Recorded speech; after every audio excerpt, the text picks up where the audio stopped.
东南亚地区有做外送含叫车平台业者 Grab， 今仔日宣布呢，要用美金6亿架这副片台台湾外送事业买落来，按算今年下半年完成。这是 Grab 头一届呢，行出东南亚来到台湾市场。副片台表示讲呢，收购案就要经过公平会等主管机关审查核准，目前是正常营运。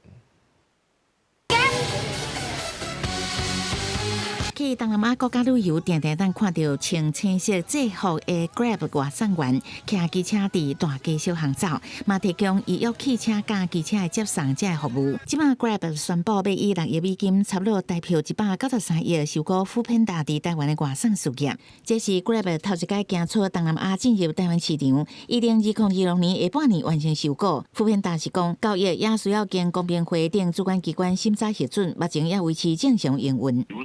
如果其中有一家它的市场占有率已经超过1/4的话，那这个时候这两家事业进行结合，要来跟公平交易委员会在结合前要提出申报。公平会是讲目前还未收到案件，那是 Grab 甲富片达结合了后，伫台湾的外送平台市占率超过4/4，都要提出申报。公平会会照规定进行审查。2024年500亿次都要想要收购富片达，不过公平会甲以两个人结合市占率会超过90%的理由，决议无通过。工会这边的看法是，无论哪个平台进军台湾，都不能违反新制定的外送专法。然后再来就是说 ，Grab 跟 Uber 之间，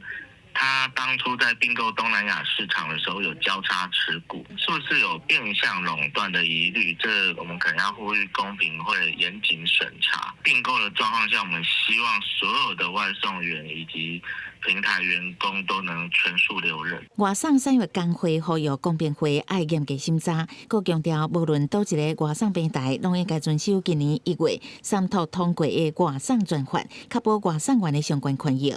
记者采访报道。